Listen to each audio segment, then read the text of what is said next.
ਸਤਿ ਸ਼੍ਰੀ ਅਕਾਲ ਜੀ। ਮੇਰਾ ਨਾਮ ਵੈਦ ਹਰਵਰਪ੍ਰੀਤ ਸਿੰਘ ਹੈ। ਜਿੱਦਾਂ ਕਿ ਤੁਹਾਨੂੰ ਪਤਾ ਵਾ, ਸਰਦੀਆਂ ਦਾ ਮੌਸਮ ਸ਼ੁਰੂ ਹੋ ਹੀ ਗਿਆ ਵਾ। ਠੰਡ ਤਾਂ ਬਿਲਕੁਲ ਬਹੁਤ ਜ਼ਿਆਦਾ ਪੈ ਰਹੀ ਹੈ। ਠੰਡ ਦੇ ਕਾਰਨ ਗਲੇ ਬੈਠ ਰਹੇ ਨੇ, ਖਾਂਸੀ ਜ਼ੁਕਾਮ ਚੱਲ ਰਿਹਾ ਵਾ, ਉਤੋਂ ਵਾਇਰਲ ਫੈਲਿਆ ਹੋਇਆ ਵਾ।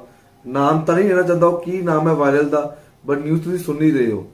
ਸੋ ਆਪਣੀ ਇਮਿਊਨਿਟੀ ਨੂੰ ਸਟਰੋਂਗ ਕਰਨ ਵਾਸਤੇ ਗਲਾ ਸੋਰੀਆ ਮੇਰਾ ਵੀ ਬੈਠਾ ਹੋਇਆ ਸੀ, ਵੀ ਸਾਦਾ ਲੈ ਹੀ ਰਹੇ ਆ ਤੇ ਨਾਲ ਆਪਾਂ ਚਟਨੀ ਲੈ ਰਹੇ ਆ ਜਿਹੜੀ ਆਪਾਂ ਤਿਆਰ ਕੀਤੀ ਹੋਈ ਹੈ।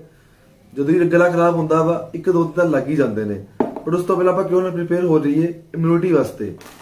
ਇਮਿਊਨਿਟੀ ਸਟਰੋਂਗ ਕਰਨ ਵਾਸਤੇ ਕਾੜਾ ਤਿਆਰ ਕਰੀਦਾ ਵਾ, ਜਿਹਦੇ ਵਿੱਚ ਸਰਨਾ, ਫੁੱਲ ਗੁਲਾਬ, ਰੇਸ਼ਾ ਖਤਮੀ ਖਬਾਜੀ, ਤੁਲਸੀ ਦੇ ਪੱਤੇ, ਦਾਲਚੀਨੀ, ਪਾਨ ਦੀ ਜੜ ਤੇ ਹੋਰ ਵੀ ਬੜੀ ਜੜੀ ਬੂਟੀਆਂ ਪਾ ਕੇ ਕਾੜਾ ਤਿਆਰ ਕਰੀਦਾ ਵਾ, ਜਿਹਦੇ ਇਸਤੇਮਾਲ ਦੇ ਨਾਲ ਤੁਹਾਡੀ ਇਮਿਊਨਿਟੀ ਵੀ ਸਟਰੋਂਗ ਹੋਏਗੀ। ਜੇ ਤਾਂ ਇਮਿਊਨਿਟੀ ਸਟਰੋਂਗ ਰਹੇਗੀ ਤਾਂ ਨਾ ਸਾਨੂੰ ਕੋਈ ਵਾਇਰਲ ਹੋਏਗਾ, ਨਾ ਬੁਖਾਰ ਚੜੇਗਾ, ਨਾ ਖਾਂਸੀ, ਨਾ ਸਰਦੀ, ਨਾ